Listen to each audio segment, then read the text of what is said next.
Hello and good morning students. तो आज हम जो टॉपिक पढ़ने वाले हैं बेटा वो है कार्बोक्सिलिक एसिड। जैसे हमारा चैप्टर है that is the aldehyde ketone and carboxylic acid, तो उसमें आज हम थर्ड पार्ट जो स्टार्ट करने वाले हैं, थर्ड पार्ट जो हमारा है that is the carboxylic acid. तो उसके बारे में सामान्य जानकारी आपको दे देते हैं। कार्बोक्सिलिक एसिड में जो क्रियात्मक समूह होता है वो क्रियात्मक समूह होता है बेटा COOH। इसको बोलते हैं कार्बोक्सिलिक समूह। इधर कोई भी एल्काइल ग्रुप जो चेन होगी वो जुड़ी रहेगी।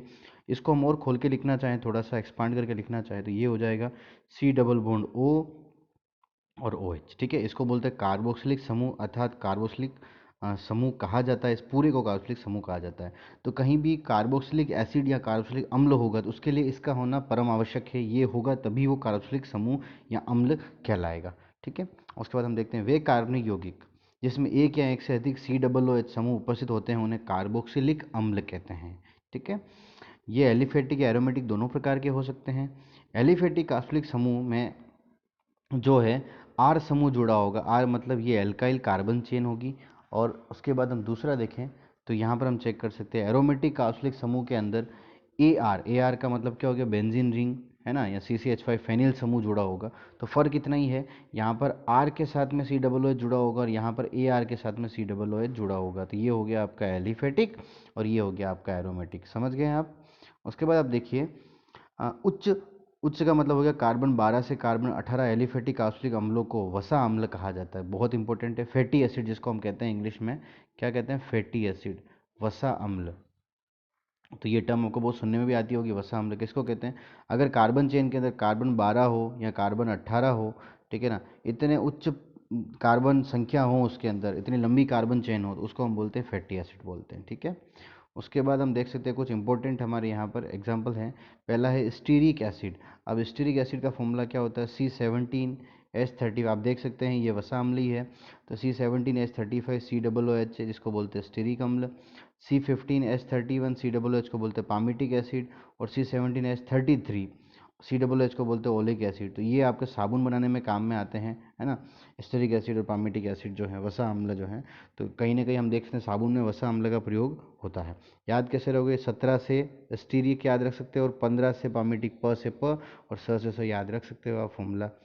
ओके, अब हमारा जो नेक्स्ट टॉपिक रहेगा बेटा वो रहेगा कार्बोक्सिलिक अम्लों की संरचना। आप देख सकते हैं इसके अंदर क्या होता है, CO O और H होता है, इसके साथ में डबल बॉन्ड होता है। इसको हम ऐसे लिखते हैं generally C double bond O और H। तो क्या यहाँ पर अनुनाद की संभावना है, बिल्कुल अनुनाद की संभावना है। आप चेक कर सकते हो यहाँ पर ये लोन पेयर है। लोन पेयर का मतलब एकल बंद युग्म है ये। उसके बाद में सिंगल बॉन्ड है, उसके बाद में डबल बॉन्ड है। तो जब कभी ऐसी स्थिति बनती है कि लोन पेयर, सिंगल बॉन्ड और डबल बॉन्ड, तो यहाँ पर अनुनाद पॉसिबल है। तो देखते हैं कैसे अनुनाद होगा इसके अंदर। यहाँ पर क्या होगा, ये जो लोन पेयर है ये इधर चला जाएगा, यहाँ डबल बॉन्ड बना लेगा। तो ऑब्वियस सी बात है ये चला जाएगा इधर, तो इसके ऊपर आ जाएगा नेगेटिव चार्ज। अगली बार में ये नेगेटिव चार्ज वापस इधर आएगा तो यहाँ डबल बॉन्ड बनेगा। तो ये वापस इधर आ जाएगा तो इस पर आ जाएगा नेगेटिव चार्ज। समझ गए बात को आप। तो इस प्रकार से जो आपके पास इलेक्ट्रॉन्स हैं उनका क्या होगा, डीलोकलाइजेशन यानी कि विस्थानीकरण होता रहेगा। तो आप समझ सकते हैं यहाँ पर नेगेटिव चार्ज है, अगली बार ये वापस इधर आएगा और ये इधर आ जाएगा, तो फिर से ये न्यूट्रल हो जाएगा और यहाँ पर ये स्थिति फिर से आ जाएगी। तो दो अनुनादी संरचना यहाँ पर बन सकती है। ठीक है, तो बंद कोण कितना होता है, तो यहाँ पर जो कार्बन पर संकरण है, कहीं ना किसी भी स्थिति में कार्बन के पास डबल बॉन्ड तो प्रेजेंट है ही है ना। तो हम कह सकते हैं कार्बन के ऊपर जो संकरण है वो कैसा होगा, sp2 संकरण होगा। कार्बन कितने बंद बना रहा है यहाँ पर, 1 2 3, और ये टोटल sp2 संकरण इसके ऊपर रहेगा। और उसके बाद हम देख सकते हैं ज्यामिति कैसी होगी, तो ज्यामिति त्रिकोणीय समतली होगी, त्रिकोणीय समतली ऐसी ज्यामिति होगी इसकी। और बंद कोण कितना है, तो आप देख सकते हो त्रिकोणीय समतली ज्यामिति में बंद कोण कितना हो सकता है, 360 डिवाइड बाई 3, तो ये 120 डिग्री जो है इसका बंद कोण हो जाएगा। समझ रहे होंगे आप आई थिंक, है ना। तो यहाँ पर कार्बन पर sp2 संकरण होता था, ज्यामिति त्रिकोणीय समतली व बंद 120 डिग्री का होता है। अब हम चलते हैं इसके नामकरण के ऊपर। तो नामकरण को हमको पढ़ना है, तो नामकरण में दो ही पद्धतियाँ हम पढ़ते हैं। एक तो रूढ़ नाम यानी कि इसके कॉमन नेम IUPAC, और दूसरा हम पढ़ते हैं बेटा IUPAC नेम। ठीक है, तो इसमें रूढ़ नाम पे हमको क्या करना है, इनके नाम की उत्पत्ति या स्रोत के आधार पर लिए जाते हैं। जो इसका स्रोत है उसके आधार पर उसका नाम रख दिया गया। शेष बचे RAR या प्रतिस्थापित समूह जो हैं या क्रियात्मक समूह जो हैं को पूर्व लग्न अंग्रेजी वर्णमाला के क्रम में लिखेंगे। मतलब A आएगा तो A पहले लिखेंगे, फिर B को लिखेंगे, फिर C को लिखेंगे, ऐसे। ठीक है, उसके बाद मुख्य श्रृंखला के अनुसार क्रम रखाएंगे, मेन कार्बन चेन को चूज करेंगे। प्राथमिक अनुलग्न जैसे कि एन इन आइन होता है, ये प्राथमिक अनुलग्न कहते हैं, इनको लिखेंगे। उसके बाद में द्वितीयक अनुलग्न जो फंक्शनल ग्रुप होगा, जैसे ओइक एसिड है तो उसको लिखेंगे हम, ठीक है। अब हम देखते हैं यहाँ पर, सबसे पहले हम देखते हैं HCOH को क्या नाम देंगे। तो HCOH जो होता है बेटा, वो क्या होता है, जो हमें चींटी होती है, लाल चींटी, जिसको क्या कहते हैं लेटिन के अंदर फॉर्मिका कहते हैं। क्या कहते हैं? फॉर्मिका। तो फॉर्मिका से जो एसिड निकलेगा उसको बोलते हैं फॉर्मिक एसिड। क्या बोलते हैं? फॉर्मिक अम्ल बोलते हैं। तो इसी प्रकार से केमिस्ट्री में नाम हो गया कि एक कार्बन होगा तो उसको हम क्या बोलेंगे? फॉर्म बोलेंगे, ठीक है। तो हम देख सकते हैं इसका स्रोत क्या है, लाल चींटी अर्थात फार्मिका के भंजक आसवन से प्राप्त होता है। तो इसीलिए फॉर्मिका से मिल रहा है, इसलिए इसका नाम रख दिया फॉर्मिक एसिड, एक कार्बन वाला, ठीक है। अच्छा, इसका IUPAC नाम क्या लिखेंगे? तो ये बेटा होता है जैसे आपका CH3, ये सॉरी H, एक मिनट, HCOOH। तो आप देख सकते हो ये ओइक एसिड है। पीछे कितने कार्बन? एक कार्बन है। तो ये हो गया बेटा का मिथेन प्लस ओइक एसिड। आप समझ सकते हैं इसको, मैं ऐसे लिख रहा हूँ मिथेन प्लस ओइक अम्ल। तो इसका पूरा नाम क्या हो जाएगा? मेथेन, संधि हो गई यहाँ पे देखो आप, मेथेनोइक एसिड। क्या हो गया? मेथेनोइक एसिड, ठीक है। तो ये इसका मेथेनोइक अम्ल इसका नाम हो जाए। ऐसे ही एथेनोइक अम्ल होगा, दो कार्बन हो गए, दो कार्बन हो गए, तो ये जो है एसीटम यानी कि सिरके से मिलता है इसलिए एसिटिक एसिड कहते हैं, एसीटम से मिल रहा है इसलिए एसिटिक अम्ल कह रहे हैं। और दो कार्बन है तो एथेनोइक अम्ल नाम हो गया। तीन कार्बन है, प्रोपियोनिक अम्ल हो गया, इसको प्रोपेनोइक अम्ल कहते हैं हम, ठीक है। चार कार्बन है तो ये सड़े मक्खन में उत्पन्न उपस्थित रहता है, या ब्यूटीरिक अम्ल कहते हैं इसको। क्या कहते हैं? ब्यूटीरिक। चार कार्बन है, ब्यूटायरिक है ना, तो इसका IUPAC नेम होगा butanoic acid, butane plus oic acid. आप समझ सकते हैं कैसे लिखा होगा इसको। चार कार्बन है इसलिए लिख दिया ब्यूटेन, प्लस कौन सा अम्ल है? COOH है इसलिए ओइक लिख दिया। तो ये पूरा मिला के क्या हो गया बेटा? ब्यूटेनोइक, ब्यूटेनोइक अम्ल, है ना। इस तरह से नाम हो जाएगा इसका। आगे आप देख ही सकते हो, यहाँ पर आइसो ग्रुप हो गया तो आइसो ब्यूटेरिक अम्ल हो गया, और यहाँ पर जैसे तो टू पे मेथिल जुड़ा हुआ है, टू मेथिल और तीन कार्बन है तो प्रोपेनोइक अम्ल हो गया। ऐसे ही आप इन सब के IUPAC नेम भी लिख सकते हो, कॉमन नेम भी लिख सकते हो, बता देता हूँ। पांच कार्बन है तो वैलेरिक अम्ल हो जाएगा, ठीक है। यहाँ पर आइसो वैलेरिक, क्योंकि पांच कार्बन के साथ में आइसो ग्रुप जुड़ा हुआ है तो ये वैलेरिक अम्ल हो गया। ये आपका सक्रिय वैलेरिक अम्ल हो गया, ये पिवैलेरिक अम्ल हो गया। आवश्यकता पड़ने पर अल्फा बीटा और गामा जो है वो भी हम यहाँ पर यूज़ कर सकते हैं, ठीक है। उसके बाद सपोज ये चेक करो, यहाँ पर एक दो तीन, तो इसके पास वाला कार्बन अल्फा होगा, फिर बीटा होगा और फिर गामा होगा। तो देख सकते हो बीटा पे क्या लगा हुआ है? ब्रोमो। तो बीटा पे ब्रोमो है, देन एन ब्यूटेरिक अम्ल है, नॉर्मल है, कोई ब्रांचिंग नहीं है। ब्रोमो साइड में लगा हुआ है, कार्बन की कोई ब्रांचिंग साइड में नहीं है। और IUPAC लिखोगे तो 3 ब्रोमो ब्यूटेनोइक अम्ल। तो ये नामकरण आप आसानी से कर सकते हो। अब तो पोजीशन देख के लगाना है, 3 पे क्या लगा हुआ। देखो COOH वाले कार्बन को नंबरिंग करोगे तो वो नंबर आएगा, एक नंबर आएगा, फिर दो नंबर, फिर तीसरे पे क्या जुड़ा हुआ है बेटा? Br जुड़ा हुआ है, तो इसको हम बोलेंगे 3 ब्रोमो, 3 ब्रोमो, और फिर ब्यूटेनोइक अम्ल हो गया, ठीक है। अगला अपन देखते हैं ये वाला है, तो बेंजीन के ऊपर क्या है? ओइक एसिड, तो बेंजेनोइक अम्ल हो गया, बेंजोइक अम्ल हो गया। और IUPAC में भी यही नाम है, बेंजोइक अम्ल हो गया। यहाँ पर देख सकते हो आप फेनिल एसिटिक अम्ल, फेनिल है। उसके बाद मेन कार्बन चेन कौन सी? ये वाली है, दो कार्बन वाली है। और दो कार्बन को हम क्या कहते हैं? Acetic acid. क्या बोलते हैं? एसिटिक। तो ये हो गया आपका फेनिल एसिटिक एसिड।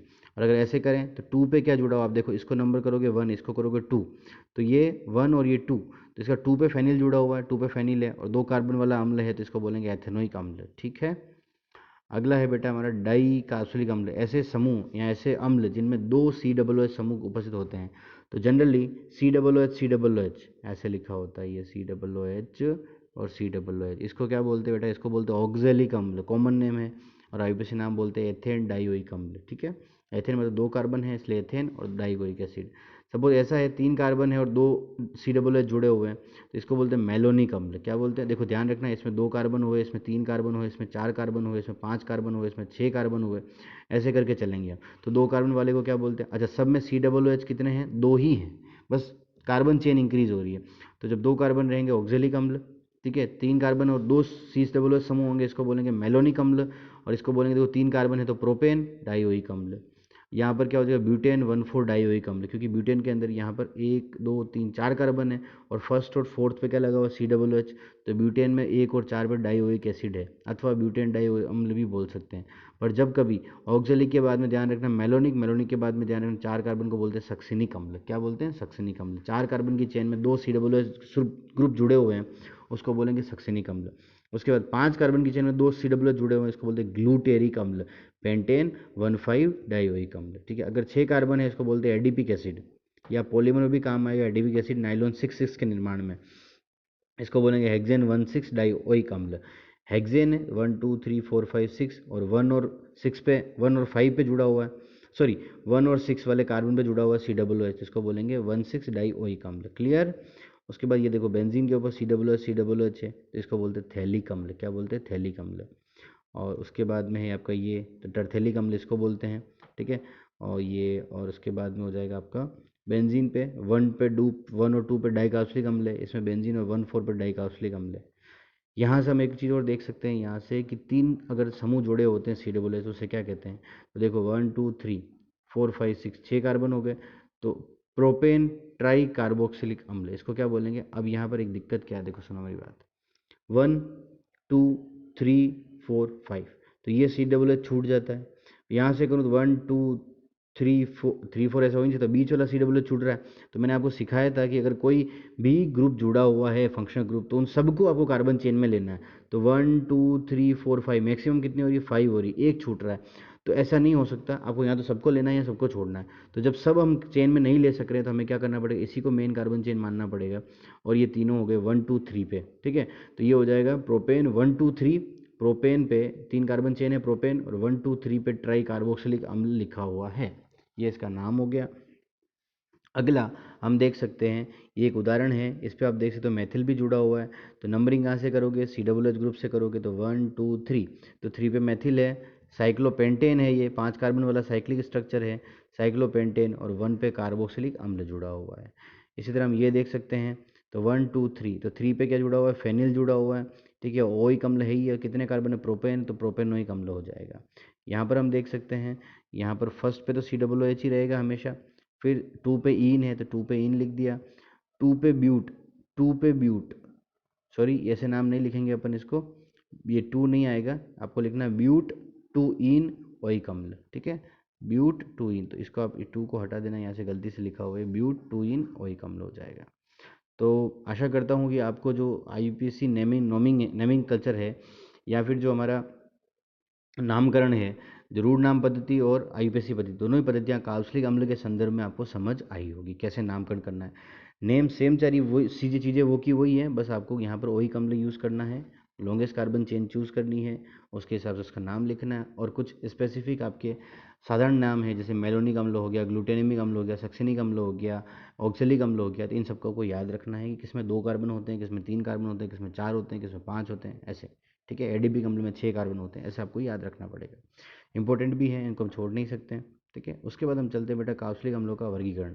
तो ये होता है COOH समूह की संख्या के आधार पर। जैसे किसी में अगर एक ही COOH समूह है तो उसको बोलेंगे मोनो कार्बोक्सिलिक अम्ल, किसी में 2 है तो बोलेंगे डाई, 3 है तो ट्राई, और 4 है तो या उससे अधिक है तो बोलेंगे पॉली कार्बोक्सिलिक अम्ल बोलते हैं। इनका सामान्य सूत्र क्या होता है? CnH2n+1 COOH, COOH तो होगा ही होगा, साथ में CnH2n+1, ठीक है। तो ये जनरली एल्केन था, जैसे CnH2n+1 +2 था, तो यहाँ से एक H को हटा दिया, ठीक है, और यहाँ पर हमने लगा दिया COOH, तो ये +1 हो गया। तो इनका जनरल फॉर्मूला है, इसको आप और कैसे लिख सकते हो? CnH2nO2 भी लिख सकते हो, है ना, CnH2n और O2 भी लिख सकते हो, और आप जानते हो एस्टर का फॉर्मूला भी यही होता है, ठीक है। तो यहाँ कहीं कहीं ये समावेता भी दर्शा सकता है इसके साथ में। अब बहुत इंपॉर्टेंट चीज़ जो हम पढ़ने वाले हैं बेटा, वो है मोनो कार्बोक्सिलिक अम्ल बनाने की विधियाँ, कैसे बनाते हैं, ठीक है। मोनो कार्बोक्सिलिक अम्ल बनाने की विधियाँ, तो पहली जो विधि है बेटा, वो विधि डिपेंड करेगी किस पे? अल्कोहल पे डिपेंड करेगी। तो चलो देखते हैं अल्कोहल से कैसे बनाएंगे हम। अल्कोहल से कैसे बनाएंगे? ये आपने अल्कोहल ले लिया, प्लस इसका क्या करना है? ऑक्सीडेशन करना है। देखो ऑक्सीकारक पदार्थ की उपस्थिति में हमें अल्कोहल का क्या करना है? ऑक्सीकरण करना है। तो यहाँ से H2O निकलेगा, तो आप देख सकते हो जब भी आप कार्बोक्सिलिक एसिड का क्या करोगे? ऑक्सीकरण करोगे, तो आपको क्या मिल जाएगा? एल्डिहाइड मिल जाएगा, ठीक है। आपको ध्यान रखना है, ये COOH है, इसका ऑक्सीकरण करोगे मतलब हाइड्रोजन निकालोगे यहाँ से, कह सकते हैं ना, तो ये बन जाएगा आपका एल्डिहाइड, और एल्डिहाइड को और ऑक्सीकरण करोगे तो क्या मिल जाएगा आपको? क्या मिल जाएगा? सॉरी सॉरी, है ना, एल्कोहल को लेंगे सबसे पहले। अगर एल्कोहल को ऑक्सीडाइज करेंगे हम, तो यहाँ से मिल जाएगा हमें एल्डिहाइड, और एल्डिहाइड या कीटोन कार्बोनिल ग्रुप मिल जाएगा यहाँ पर, और इसको और करेंगे तो यहाँ पर COOH मिल जाएगी। तीनों एक सीक्वेंस को ही फॉलो करते हैं, ध्यान रखना। तो हमने क्या किया यहाँ पर, समान कार्बन का बनेगा, ठीक है। तो हमने ऑक्सीकरण पदार्थ लिया, तो इसने क्या किया, यहाँ से 2 H और एक O निकाल दिया, ये बन गया आपका H2O। अब क्या बच गया इसके पास? अब इसके बाद बच गया RCH और O। ये बन गया एल्डिहाइड। ठीक है, अब इसका पुनः ऑक्सीकरण कराने पर O से क्रिया करें तो एक O यहाँ पर और जोड़ दिया हम, ये बन गया RCH ऑलरेडी था, एक और आ गया तो RCOH हो गया। यहाँ RCOH समान कार्बन का कार्बोक्सिलिक अम्ल इसमें बनेगा। तो इस प्रकार से हम अल्कोहल से कार्बोक्सिलिक अम्ल बना सकते हैं। इसी प्रकार आप दूसरे एग्जाम्पल भी दे सकते हो। यहाँ पर 2 डिग्री अल्कोहल ले लिया तो आपको क्या मिल जाएगा, यहाँ पर RCOH मिल जाएगा। ठीक है, कैसे मिलेगा, यहाँ से HH और O निकल गया, बचा क्या RRCO कीटोन मिलेगा आपको। इस कीटोन का फिर ऑक्सीकरण कराओगे तो आपको पता चल जाएगा यहाँ पर R, ये R टूट के निकल जाएगा। ठीक है, अब प्रबल लेना पड़ेगा आपको ऑक्सीकारक। ठीक है, तो यहाँ से R निकल गया तो ये बच गया RC और O तो है ही है, RC एक O और आपने जोड़ दिया यहाँ पर तो RCOO और इसके पास H है ना, RCO और एक OH और जुड़ जाएगा इसको, तो इसको हम बोलते हैं यहाँ पर एसिड बन जाएगा समान कार्बन का, और साथ में ये आपका निकल गया। ठीक है, तो उपरोक्त अभिक्रिया में ऑक्सीकारक पदार्थों के रूप में अम्लीय या क्षारीय या उदासीन कैमनोफोर ले सकते हैं, अम्लीय K2Cr2 प्लस CrO3 ले सकते हैं। फॉर्मिक अम्ल का ऑक्सीकरण आगे CO2 व H2O में हो जाता है, जैसे हमने इसका किया। तो ये क्या होगा भैया, C डबल बॉन्ड O है और यहाँ पर H है और यहाँ पर H है, ये फॉर्मिक अम्ल है। तो इसको आप ऑक्सीडाइज करोगे तो ऑक्सीडाइज में आप इसको क्या दोगे, ऑक्सीजन दोगे। ठीक है, तो ये तो बन गया CO2, ये 2 हाइड्रोजन है तो इसको भी ऑक्सीजन मिल जाएगा और ये बना लेंगे H2O। ठीक है, तो ये हम समझ सकते हैं। अगली जो हमारी अभिक्रिया है, अगली जो हमारी अभिक्रिया है बेटा, वो है नाइट्राइल या साइनाइड से अथवा एमाइडो के अम्ल या क्षार की उपस्थिति में जल अपघटन से। तो हम देख सकते हैं ये हमने ले लिया साइनाइड या नाइट्राइल, इसका हमने अम्ल या क्षार की उपस्थिति में H+ या OH- की उपस्थिति में जल अपघटन करवाया।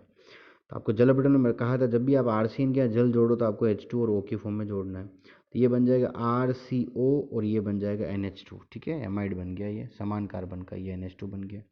इसका आपको एसिडिक या बेसिक मीडियम में पुनः जल अपघटन करवाएंगे तो आप देख सकते हो यहाँ से इसको O मिल जाएगा और इसको मिल जाएगा H और इसको मिल जाएगा OH। ठीक है, तो ये बन जाएगा आपका NH3, ये आपका NH3 और ये हो गया RCOH। इस प्रकार से ये अभिक्रिया समान कार्बन का कार्बोक्सिलिक समूह भी देगी। ठीक है, तो ये इस प्रकार से अभिक्रिया होगी, कुछ नहीं 2 बार जल अपघटन करवाना है और ये अभिक्रिया हम पहले भी पढ़ चुके हैं। इसी तरह आप 1 2 3 तीनों एग्जाम्पल देख सकते हो और आप ये बना सकते हो, ये आपकी प्रैक्टिस के लिए है। अगर आपसे बन जाते हैं तो मतलब आपने मेथड सीख लिया है, नहीं बनते हैं तो आपको फिर से एक बार इसको पढ़ के प्रैक्टिस की ज़रूरत है। तो इसकी अभिक्रिया को कैसे पहचानना है, अगर एसिड या बेसिक मीडियम दे रखा हो और यहाँ पर क्या दे रखा हो, जल दे रखा हो और इधर कोई भी क्या दे रखा है, देखो डायरेक्ट एमाइड दे रखा है, ये नाइट्राइल से बना हुआ एमाइड दे रखा है, तो आप यहाँ से भी एक बार में करवा सकते हो, यहाँ पर 2 बार आपको करवाना पड़ेगा। ग्रिग्नार्ड अभिकर्मक को CO2 की क्रिया से, तो ग्रिग्नार्ड अभिकर्मक क्या होता है हम जानते हैं, वो क्या होता है RMGX होता है। ठीक है ना, क्या होता है बेटा, RMGX होता है। समझ गए बात को, तो हम देखते हैं यहाँ पर क्या होगा।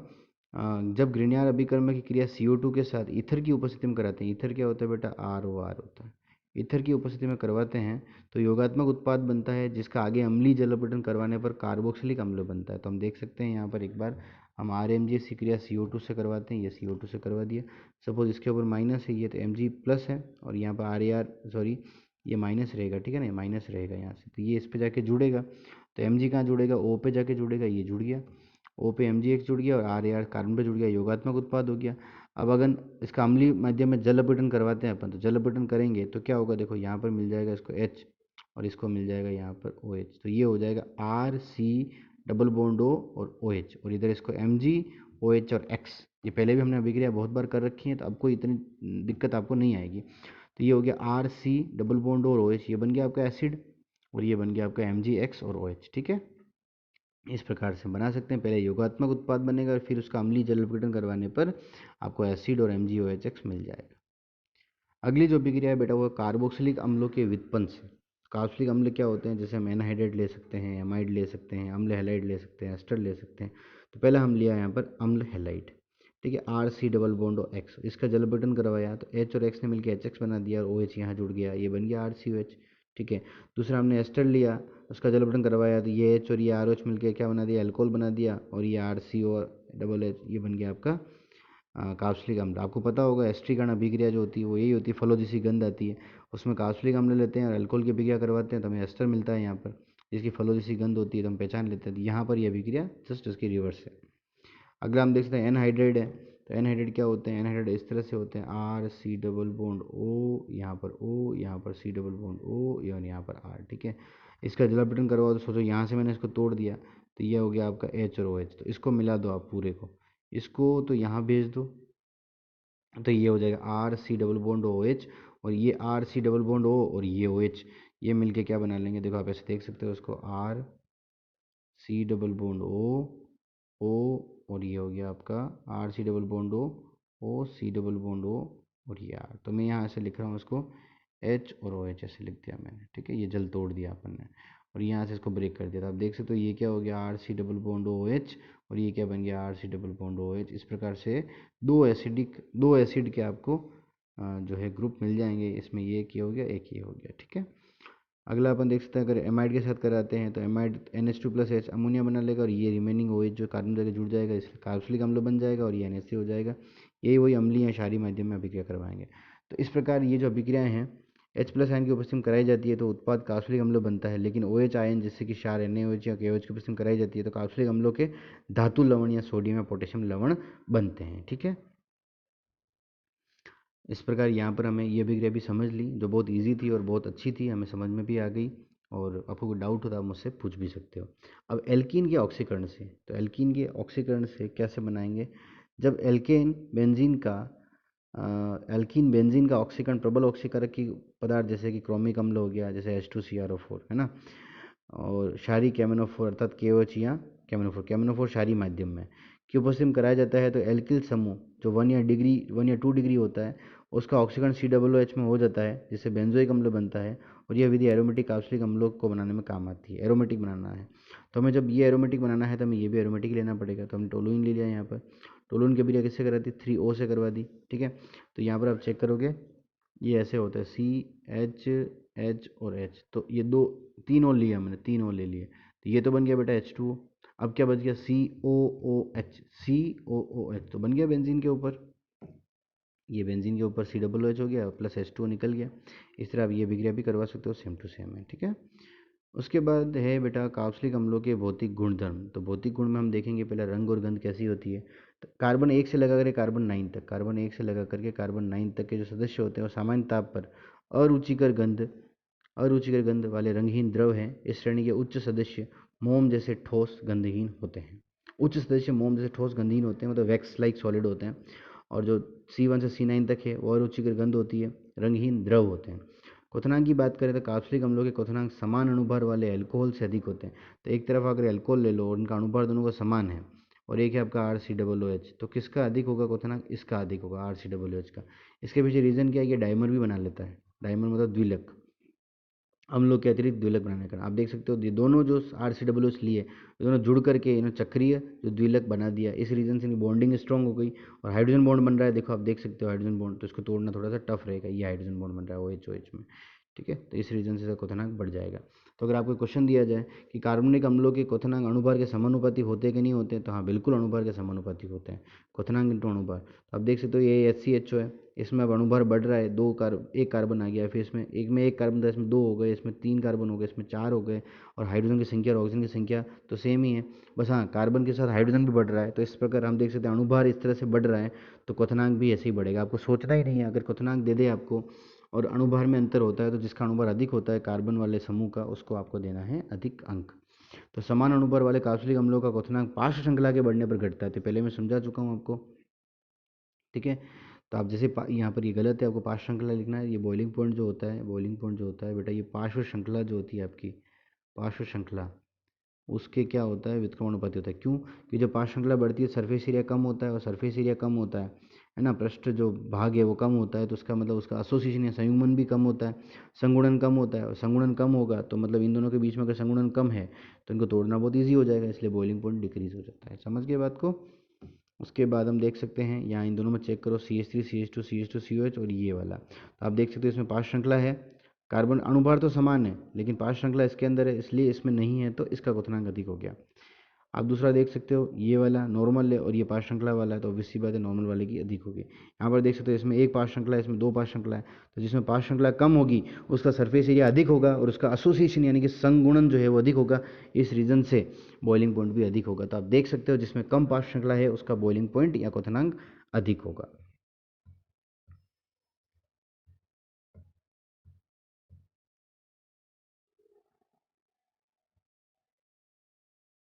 अब इसके बाद बेटा हम देख सकते हैं कार्बोक्सिलिक अम्ल जो हैं उनकी जल में विलेयता कैसे होती है। तो कार्बोक्सिलिक अम्ल के अंदर 4 कार्बन परमाणु एक सरल एलिफेटिक कार्बोक्सिलिक अम्ल हाइड्रोजन अबंध के कारण जल में विलेय होता है, क्योंकि वो हाइड्रोजन के साथ सॉरी जल के साथ में क्या बना सकता है, हाइड्रोजन बंध बना सकते हैं। अणुभार बढ़ने पर 4 कार्बन परमाणु तक तो विलेय होते हैं, लेकिन जैसे जैसे अणुभार बढ़ता है तो आर ग्रुप की संख्या और आकार भी बढ़ता रहता है। आर ग्रुप आप जानते हो जो एल्काइल ग्रुप है वो वाटर रिपेलिंग होता है, जल विकर्षी समूह होता है, तो जल के प्रति आकर्षित नहीं होगा तो जल में नहीं घुलेगा। तो हम सिंपल सी कह सकते हैं कि अणुभार के बढ़ने पर जल में विलेयता घटती है, क्योंकि अध्रुवीय भाग जो आर है उसका आकार बढ़ते रहने के कारण जल में विलेयता घटती रहती है। आप देख सकते हो यहाँ पर सबसे अधिक जल में विलेयता किसकी होगी, जिसमें कार्बन की संख्या कम है। फिर कार्बन की संख्या बढ़ रही है, आर ग्रुप बड़ा हो रहा है, इसमें बड़ा हो रहा है, इसमें बड़ा हो रहा है, तो जिसमें सबसे बड़ा आर ग्रुप है C3H7 है, उसकी जल में विलेयता सबसे कम होगी। समझ गए आप बात को। पार्श्व श्रृंखला बढ़ने के पर आकार घटता है अतः विलेयता बढ़ती है। तो एक तो ये आपका एग्जाम्पल है और ये एग्जाम्पल, इसमें पार्श्व श्रृंखला उपस्थित है। पार्श्व श्रृंखला जैसे बढ़ेगी तो आकार इतना था, सपोज आकार कितना हो गया, कम हो गया, और जब आकार कम होगा तो हम देख सकते हैं कि विलेयता बढ़ेगी। ठीक है। कार्बोक्सिलिक अम्ल बेंजीन ईथर एल्कोहल आदि जैसे कम ध्रुवीय विलायकों में भी विलेय होते हैं। अब है कार्बोक्सिलिक अम्लों की प्रबलता। कार्बोक्सिलिक अम्ल की जो एसिडिटी स्ट्रेंथ है उसको हमको समझना है, और वो कैसे होती है उसको हम स्टडी करेंगे। ठीक है, वन बाय वन हम पहले पढ़ेंगे अम्लों की सामर्थ्य क्या होती है, फिर प्लस आई समूह लगा दिया तो क्या होगा, माइनस आई समूह लगा दिया तो क्या होगा, और इलेक्ट्रॉन आकर्षित समूह की स्थिति से क्या फर्क पड़ेगा इस पर, अनुनाद से क्या फ़र्क पड़ेगा, और एरोमेटिक कार्बोक्सिलिक अम्लों की प्रबलता कैसे होती है, वो सब हम स्टडी करेंगे। पर वो हम स्टडी करेंगे नेक्स्ट वीडियो के अंदर। ओके, तो यहाँ तक इस वीडियो में इतना ही काफ़ी है। इसके बाद मैं नेक्स्ट वीडियो में इसकी एसिडिटी की स्ट्रेंथ को आपको समझाऊंगा। Okay students, all the best to all of you.